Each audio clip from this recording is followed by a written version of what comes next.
Hello and welcome to the Say It Sister podcast. I'm Lucy and I'm Karen, and we're thrilled to have you here. Our paths crossed years ago on a shared journey of self-discovery, and what we found was an unshakable bond and a mutual desire to help others heal and live their very best lives. For years we've had open, honest and courageous conversations, discussions that challenged us, lifted us and sometimes even brought us to tears. Now we want to share those conversations with you. We believe that by letting you into our world, you might find the courage to use your voice and say what really needs to be said in your own life. Whether you're a woman seeking empowerment, a self-improvement enthusiast, or someone who craves thought-provoking dialogue, join us as we promise to bring you real, unfiltered conversations that encourage self-reflection and growth. So join us as we explore, question and grow together. It's time to say it, sister. Welcome to Say It Sister, the podcast where we dive into deep feminine leadership, empowerment and the truth about what it's really like to thrive as a woman in today's world. And we're talking, bizarrely, to two men about it. Sound weird? Well, not at all, because actually when we have male allies around us, on our side, supporting us and cheering us on, we become even braver, bolder, more visible and more authentic. We also need to hear from men about why it's also important to support women, because a lot of men don't know how and a lot of women don't feel comfortable accepting it. So the men in question are Steve Richards and Ryan O'Keefe from Jago, a personal branding agency that gets it. They helped Karen to show up in her own personal style. So we're talking feminism, we're talking personal branding, emotional intelligence with me and Karen and two incredible men. So together we're going to explore how and why it's so important to support women, how emotional intelligence is your superpower, and why developing your personal brand isn't just about visibility. It's also about taking up space, claiming your seat at that table. So, as always, I'm delighted to be here with you, Karen, and I know you have some comments before we go a little bit deeper. Yeah, let's talk about what's going on in the world right now and also in our own country. You know, when I look at the stats and I look at the complexity, I see things like women leaving their jobs because of menopause. It's 1 in 10, which is a lot of women. There's a gap, with executive roles in the workplace, with 1 in 6 women holding those jobs. And as we know, many women don't actually apply for senior roles if they can't tick all the boxes. And then when I think about emotional intelligence, I think about the fact that women are so emotionally intelligent, yet we don't quite know how to show it, and we're not really encouraged to bring it forward. And so for me, working with Jago and Steve and Ryan was really, really wonderful, because they actually, do a measurement around emotional intelligence. And I think I went off the chart on that one. And it's just this idea of us being able to be emotional, be ourselves, show up in the world. And actually, we've got seats at the tables that are waiting for us. And I think sometimes it's just about finding our inner confidence, working through the things that limit us, or where we tell ourselves that we can't do it, or we're not good enough, or, the world's not ready for us. It's like overcoming all of that so that we can show up, we can be visible, we can have our voices. And personal branding can sound a little bit like, what is personal branding? And does that mean I need to adopt a mask? And actually, the reality is, it's about us showing who we are within the context of the work that we do. So thank you so much, to you guys for, showing up in the world, showing me, that I can be me, and just helping me, take this journey and take my work forward in the world. I'm so delighted to welcome you to our Say It Sister podcast. Anything that you want to say? Just an absolute pleasure to be here. It's a nice introduction. We've all got an important story to tell, no matter who we are, what our background is. We believe everyone is a living story and they've got an important story to tell. And it's an opportunity to learn from each other by telling that story and listening to that story. You guys might call it taking space, holding space, but being a great listener, being a great communicator, and having that self-belief to show who you truly are. But first, you need to understand who you truly are. And that's a complex one. So maybe we'll get into that today. Lovely to be here. Really nice to be here. I think one of the hardest things to achieve is to be our true selves. And that is certainly a work in progress. I think you landed upon EQ. I think that gives us at least a framework to try. But it's very difficult when the world wants us to be something different at times. And so to hold true and to be brave and to be authentic is a lifelong endeavor. And, you know, my hope is that we can support people to try to be more conscious around that and to be more intentional. And so we're really privileged to basically go deep with our clients. And this is a two-way street. We get to learn from you, Karen, and our wonderful clients. And I know I'm particularly grateful for that. I know my wife is very grateful for that, for the secondhand conversations that she's privy to or the education that I get exposed to. So it's a delight to be here. Thank you for the invite. Oh, I'm so glad to meet you. I've heard so much about you, and I can only talk about my own story about becoming more visible. And I think when I worked in the corporate space, I was visible because I was a leader. And yet I was my full self. I couldn't be any other way. Yet I used to wear a uniform of grey and beige and black, trying to fit in.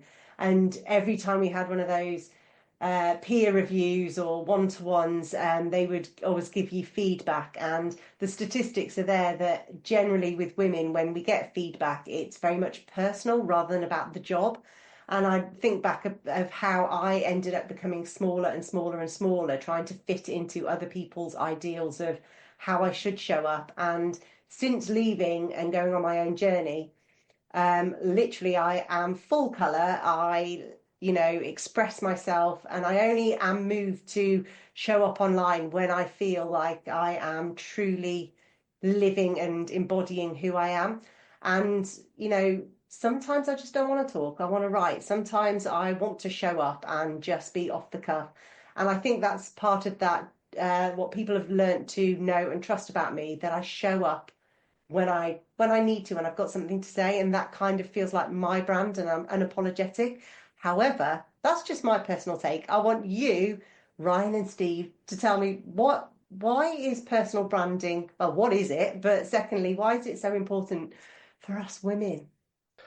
What is personal brand? It's a big question because there's two parts to the phrase or the term, personal and brand. And the brand part can feel quite manufactured and business-like, and the personal part is quite human and fleshy, right? And so it's an interesting term in itself, and it can be misunderstood quite often. We like to see it as being your authentic self to the outside world, and also to everywhere you walking the walk. And this is about representing what you stand for, highlighting your commercial value, and ultimately attracting the right people that you can serve. So that's how we see personal branding, less of the influencer style marketing or the influencer style that you might see out there, or the wannabe celebrities, or the sort of vanity game that a lot of people play, or PR for people. This is around us stepping up as leaders and standing for something that we believe in. And so it's understanding that it's a journey of discovering what are those things that we believe in, what are the things that matter to us, and how can we connect that to a commercial strategy, because it needs to support the growth of us as professionals, but also, serve people in a meaningful way. So we like to see it as scaling our reputations to increase our commercial opportunities. But that means women need to become visible, and we've always been told to hide away. So why is it really important for women in particular, the women that you work in, to show up authentically? For me, I think the big picture is leveling the playing field. I think that's the key for me. I think for so long now, we've had the share of voice, if you like, quite dominated by men in business. I even had this conversation with my wife this morning. I asked her the same question because I wanted to hear her opinion. And she felt that this place in business has been very male dominated, and so there's a narrative out there for women to not be as vocal, and I think we need to change that. And I think, you know, the opportunity to raise the profile of, you know, more women and more women to raise their profile, we can have more diversity in our thinking and our views and opinions, and we can educate both men and women at the same time. So I think for me, it's about leveling the playing field, having a share of voice, and ultimately that's going to affect the way we think and behave and shape society as a whole. And it certainly can shape culture and business, because I think that's one of the most powerful ways in order to shape the way people think and behave. It's within business. And it takes me back to that time where we met Simon Sinek. Me and Steve met the famous orator at an event, and we talked to him about what we wanted to do and our endeavors around being more purposeful. And he said, if you're going to do it in business, because that's where the people are. So if we want to do it with balance, then I think we need to, you know, have more female leaders raise their profile and take up the share of voice. Yeah, and it's, you know, similar to what we're realizing as well. When we are in the business world and we are in the corporate space, the impact that we can have is really great, because when we're, you know, there at the top table or working with women at the top table, they are very much driven by purpose and by change and wanting to do, you know, things that, you know, are not just for them, but are actually, you know, in service of. And this whole different energy comes through, and you could call it, you know, in a way, it's almost like about community and it's about relationships. And so what I see is that these women that are in these seats are very, very focused on huge impact and change. So without those women taking those seats, we find ourselves maybe just thinking more of just around the commerciality of business. And so I agree with what you're saying, you know, women in those seats will make a big change. But also what I've noticed is that, you know, as a woman myself and also working with women, they tend to focus on getting the job done. So it's all about the job. And in terms of like telling people what they're doing, that's actually much harder. And I definitely suffered with that as well, you know, of like, well, I'm doing the work, but I don't know if I want to be out on social media telling everyone that I'm doing the work, because I want to be doing the work as opposed to talking about the work that I'm doing. So that was definitely a barrier of mine and something that I'd sort of shut off. And you've both helped me to, you know, realize that I need to tell these stories of this amazing work that's going on, because that adds its own energy out in the world and it's inspiring. So thank you. Anything you want to add to that? I think there's definitely social cultural complexities. I would look at it like that because of being an anthropologist. There's different social cultural contexts and histories which have in different countries and also globally that are quite challenging to unpick. And then you've got these micro cultures within different sectors. For example, Lucy, you were talking about being in a corporate environment, for instance. I think a lot of people feel like that, having to fit in, even with the attire that people wear. But there's definitely, like, from an outsider looking in, there's a lot for women to navigate in terms of systemic challenges and limitations on influence, having what's their sphere of influence, and being able to do that with authenticity and impact. So generally speaking, for every human being, that's what we want. We want them to feel deeper self-awareness and then do something about it. And to do something about it takes a lot of courage, especially if, for instance, Lucy, you want to wear bright coloured clothes in a sea of grey and black in the corporate environment, because you're putting your head above the parapet. There's a degree of vulnerability about putting yourself out there. There's definitely stereotypes for everyone to face, but particularly with women, it seems like women are often judged by these double standards. You're either competent or likable. So what you were saying there, Karen, was about being competent and like making sure that you're really good at the job and you're doing that job.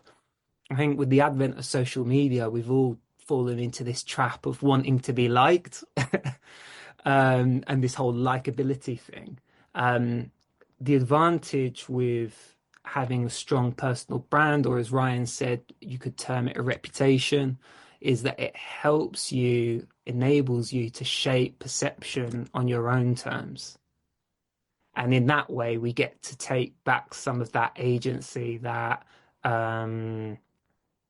when we talk about empowerment, it's like being able to tell our own story in a confident way rather than others telling it for us. I think the visibility issue, I think it's easy for certain groups of people to be overlooked. And again, we talk about one of the key things about investing in reputation building and personal branding is to boost your visibility. And that enables you to not be overlooked because it increases visibility. And if you increase your visibility, then that's going to open more doors to leadership, or it could be funding or increasing your sphere of influence. I think what's really important, what Ryan touched upon, is it's not about ego. It's about access. And for different groups that have had limited access to, say, positions of leadership, it enables you to go on the radar rather than under the radar through that sort of visibility, and to do it with authenticity. There's so many lived experiences that we have as individuals which can actually give us a leadership edge. And by telling your own story, that enables not only to inspire others but be able to build trust, and that's the currency at play here with your reputation building. Is you're wanting to build trust and earn respect. And for too long, certain groups, women included, have been disrespected. So it's like, how can we increase that respect, but it not just being purely about competence? Interestingly, as you were doing that introduction, I was thinking, what are the personal brands that have really inspired me? And I think because I'm a cause-inspired person, I think of Anita Roddick, and she was an absolute trailblazer, like rest in peace. Like what she did was amazing in business. An incredible female leader that was inspired by her cause, and that had incredible permutations through all different levels of contemporary society within Britain at that time. And I think she's left an incredible impact and legacy. And then the other one, because I've lived and spent a lot of time in Kenya, is, I don't know if you've heard of Wangari Maathai, but she is an incredible like political activist, and she did re-greening in Africa. Like she created a green belt movement. So she's like top personal brand, top reputation for like environmentalism across Africa. So yeah, look, the other thing, before I just like open the floor back up again, is around like confidence. I think confidence is something that ebbs and flows, it comes and it goes. And I think we all experience like highs and lows of confidence. But I think maybe because of the systemic challenges, I don't know, but there seems to be, from what we've seen of working closely with both men and women, is that there seems to be, if we speak in generalization, like an overly low self-evaluation and lower self-regard. In emotional intelligence, one of those key areas is self-perception, and self-regard is one of them. And that can hinder or lower people's confidence, and then that can hold people back from putting themselves out there. So I think one of the key things is to deepen self-awareness and understand what are your strengths, what is your commercial value. And then when you're ready to put yourself out there, if you do it from that place and you feel like you're contributing, then that can build confidence and it can build the momentum, and then it can give you more encouragement to put yourself out there and increase your visibility, and it can deepen that resilience. Because when you're under scrutiny, and let's face it, women often are, that clear personal brand helps you to be anchored in your values, in your purpose, and less so on public opinion. Yeah, and I do think there is a greater risk for women to show up, like you're talking to that point now. And I do hear stories like, a woman makes a mistake and loses her job, whereas if it was done by a man, he would keep his job. And I hear those stories and have those conversations, and I just think, wow. And so it makes sense why we would want to hide and not show up, because we don't want to be criticized and we don't want to stand out too much. And yet there's also a huge cost to not taking the floor and not taking our space and, claiming our voices, because that erodes us on the inside. And I have got to the point at this point, I'm 48, a lot's happened in my life. I've got to the point where I think, sod it, you're damned if you do, you're damned if you don't, you may as well do it. And if, whatever the consequences might be, at least I'll be true to myself. And I feel like that is the essence for me. It's like I'm being true to myself in a way that people can connect with, that has impact. I'm just not prepared to, a little bit like Lucy talking about, the grey clothes and the black clothes. There's something in me that's like, yeah, I've sort of come off the shelf a little bit and I've stepped out and I'm still stepping out, and it's a process for me. But I'm so glad I'm doing it. Because I feel like it's authentic, and I feel like people might like it or they might not like it, but a lot of people do like it. And there's something that had to just be done for me personally on the inside, no more hiding, and lots of taking up space. So, that's what's coming through for me. I think there's a huge cost to not owning who we are and talking about our work and sharing that with the world. Yeah. Yeah, we're grateful of that. Both Ryan and I have got daughters. Like when we look at Anita, when we look at Wangari, we look at Maya Angelou, these are trailblazers. So the fact that you're showing up, it's around partly driving cultural change. Mm.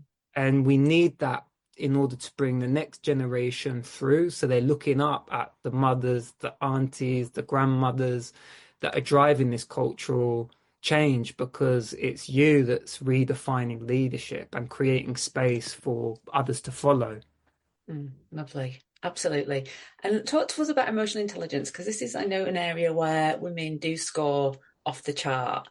Yet there's also this little bit of uncomfortableness with showing emotion, because we don't want to be too emotional, but we do want to be a little bit. And again, it's this like, how much is too much, and you guys, you put that into the work that you do. And that's one of the reasons why I hired you in the first place, because I was like, right, great, let's do this journey. Talk to us about that.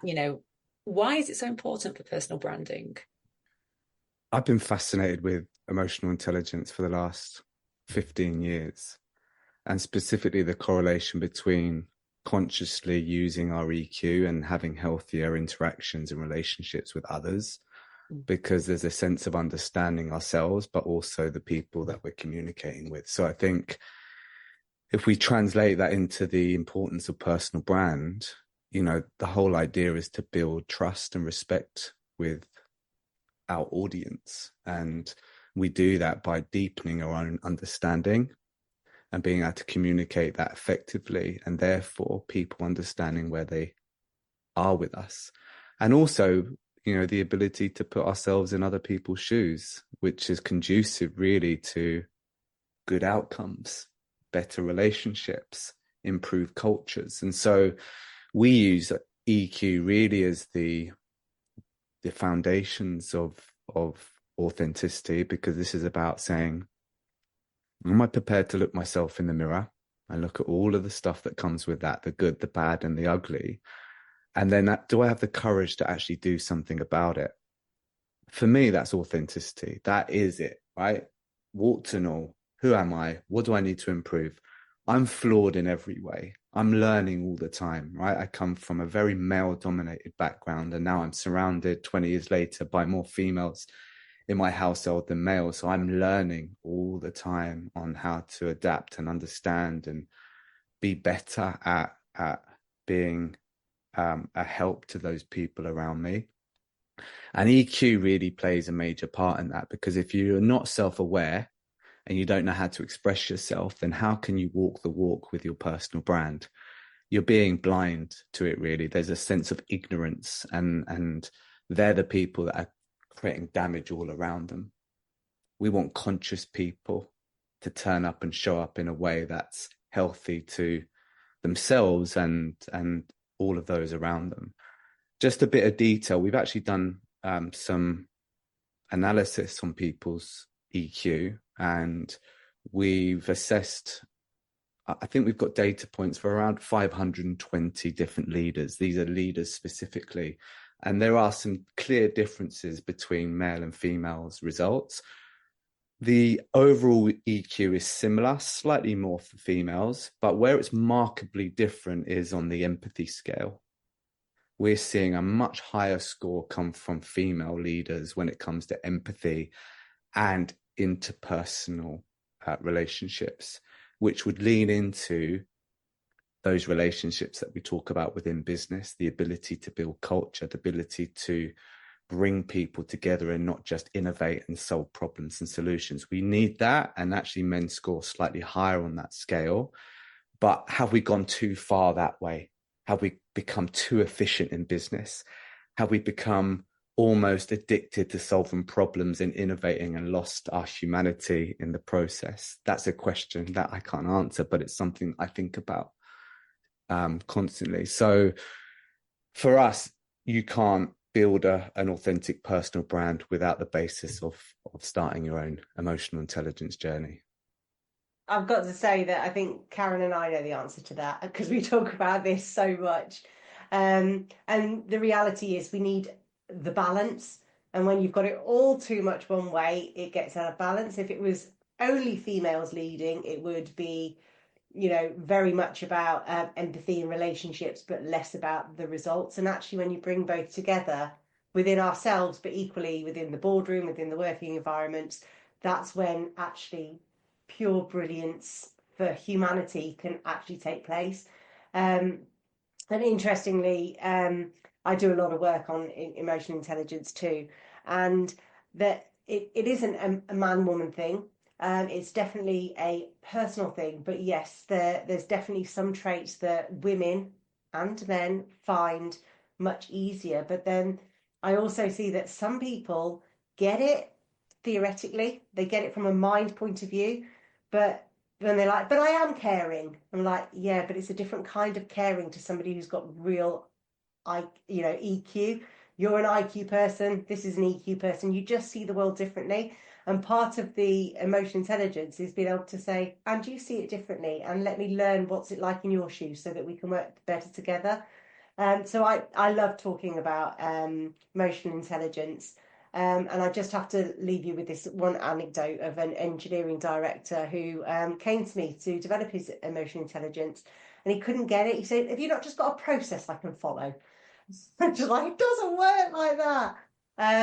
But I wanted to understand a little bit more about almost some practical tips about how Karen, everybody can improve their personal brand. And I just wanted to share a bit of an anecdote with you from my own personal journey. Now, I have recently discovered I have ADHD, and it answers so many of those questions that I had going around in my head. And I did a lot of personal brand work a few years ago, and I even had my colours done, 15 years ago. And what I found for me as somebody with ADHD is it just added more clarity to my life. Just like, oh, this is who I am. These are the colours I like. This is what I take a stand for. And once I'd really nailed my personal brand, it just took away all the questioning. I could show up without having to figure out every morning, what am I going to do? How am I going to show up? It just reduced a lot of stress for me, basically. And in turn, because I could then be calmer and trust myself more, it meant that other people trusted me.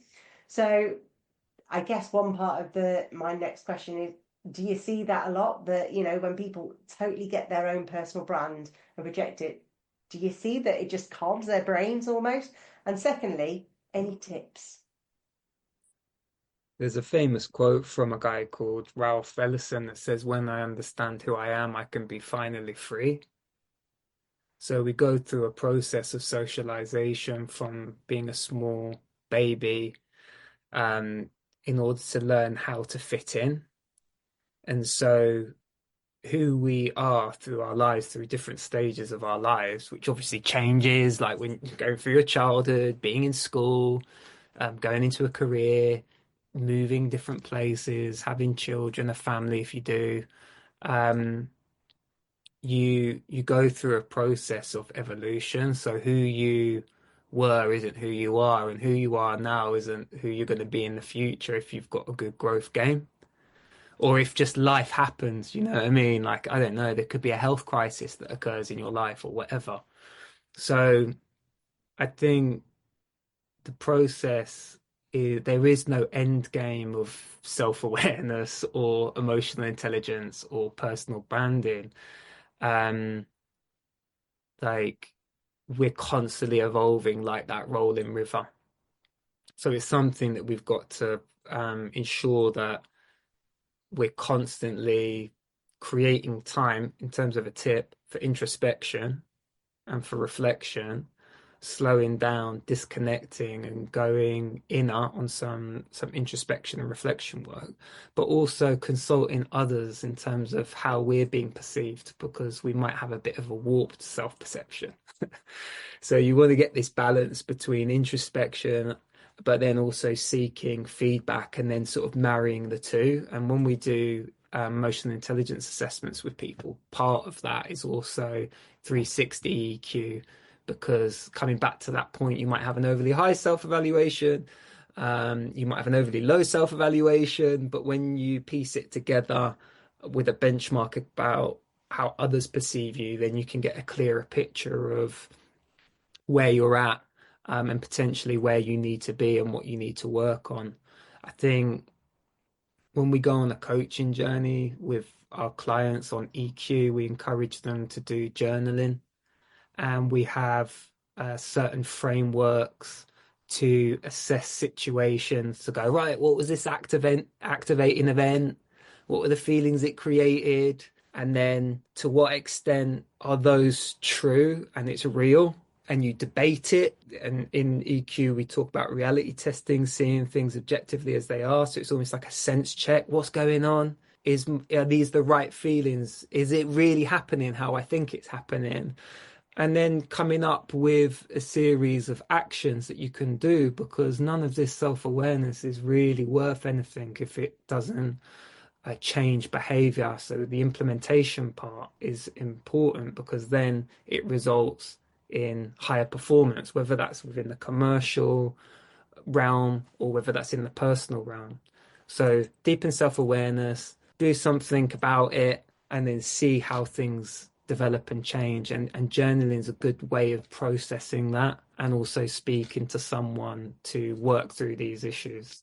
We're all I think we're both, myself and Lucy, are huge journaling fans, and it's one of our go-tos, you know, and I agree with you in terms of awareness without action is disconnected, 100%. And I feel like we're all on the same, in a way. I always have these podcast conversations. I think, oh, we're all doing the same thing in a way. We're just doing it slightly differently, you know, but we've got the same objectives and we're working towards the same goals.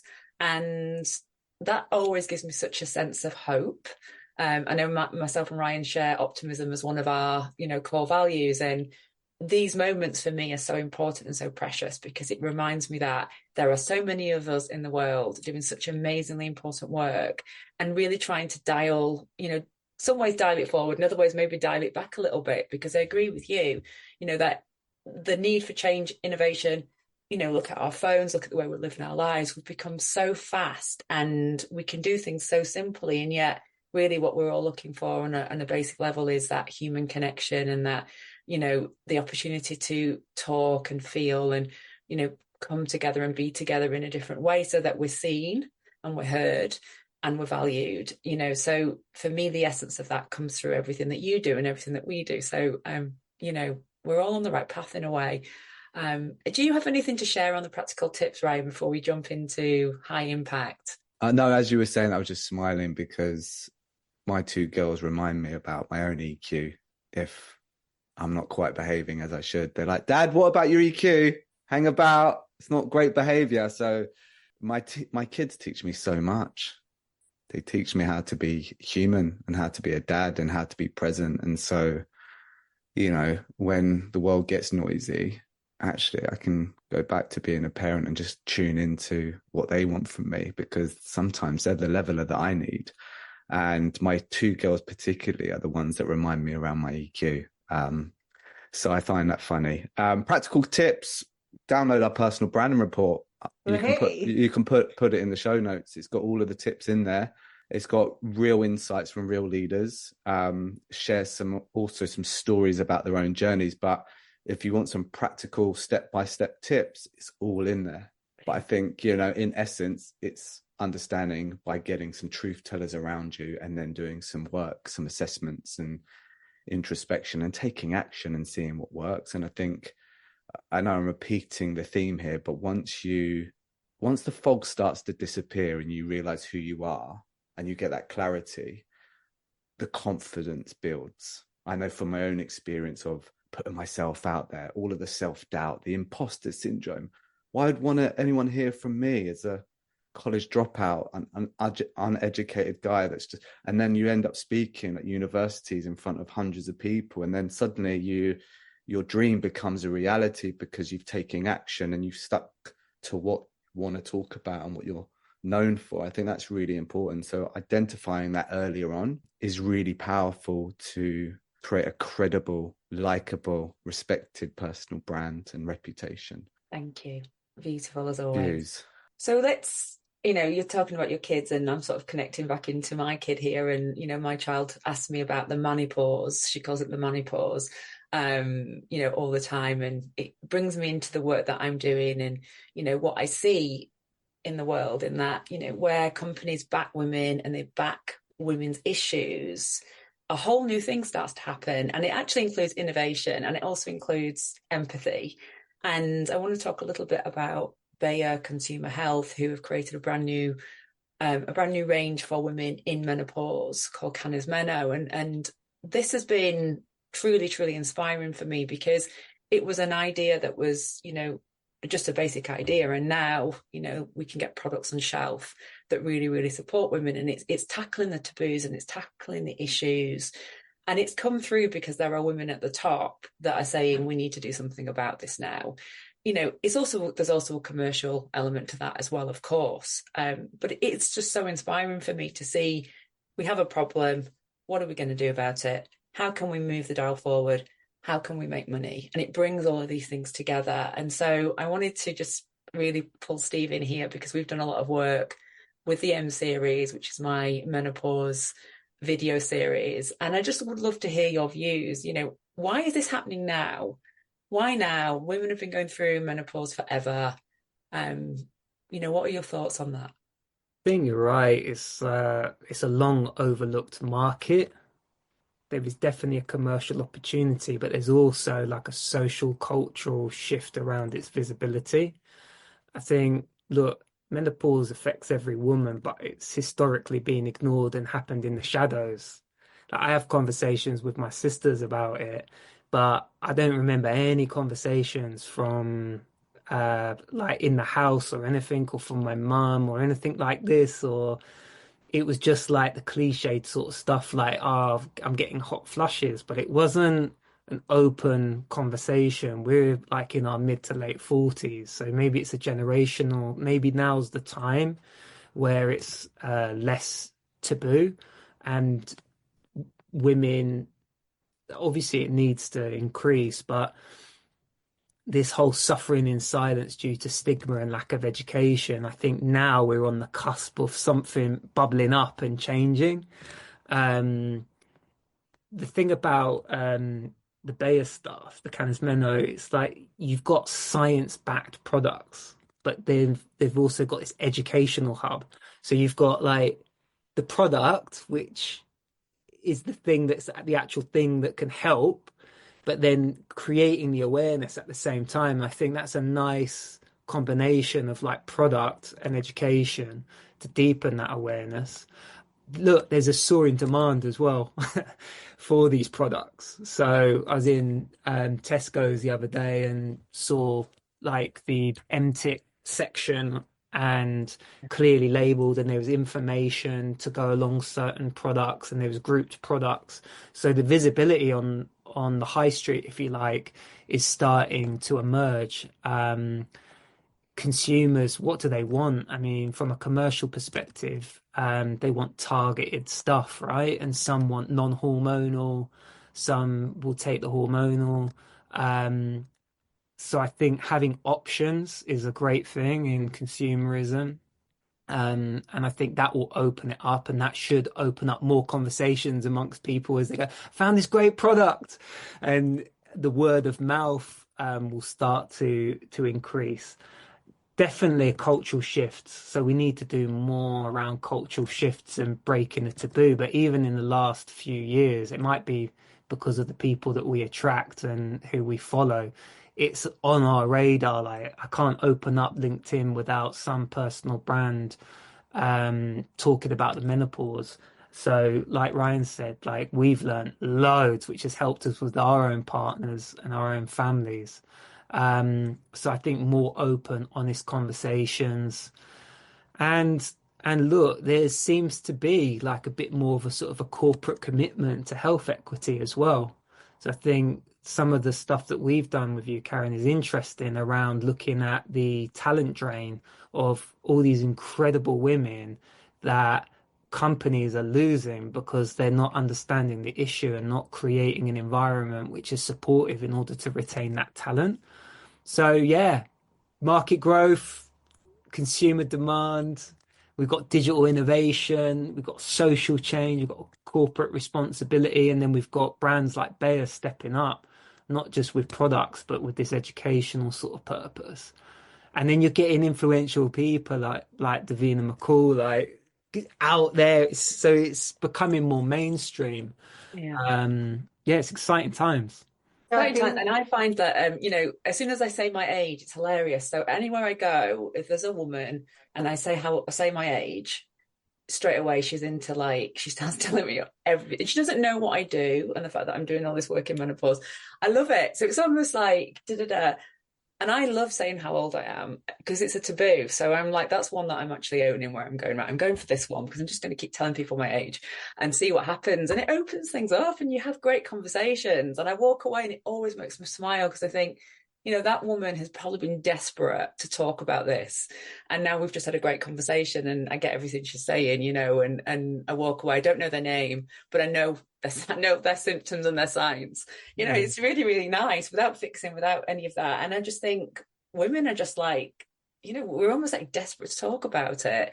And that's, a huge change I think is important. And as long as one person steps in first, and that could be a man talking about it as well, then there's like this energy that comes up and you sort of walk away and go, feel a bit better for that.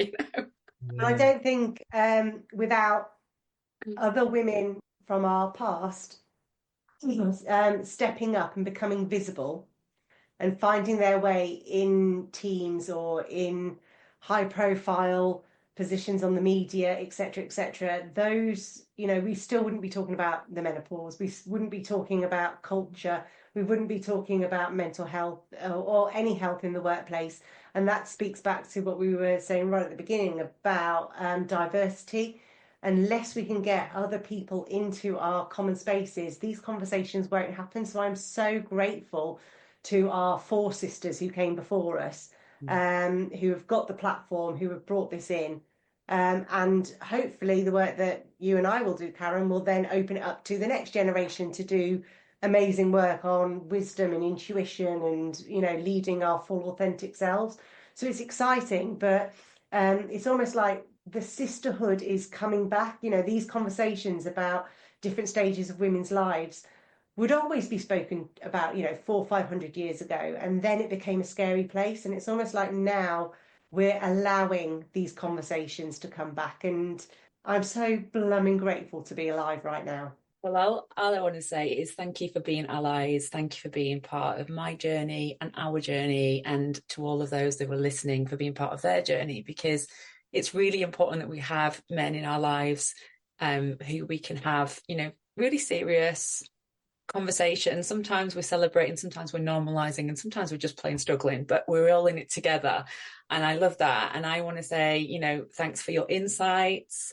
Thanks for the work that you do. And thanks for helping me to show up fully and visibly. I am a work in progress, as I always say to you, and you always say we are all work in progresses.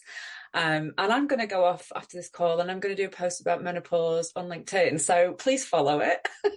If you're a woman listening to this, please keep showing up. Please keep using your status, your currency, and showing the world who you are. And until next time, it's time for us all to keep showing up, speaking up, and saying it, sister. So thanks for listening, and we can't wait to welcome you next time. Until then, use your voice, journal, speak, or sing out loud. However you do it, we hope you join us in Saying It, Sister.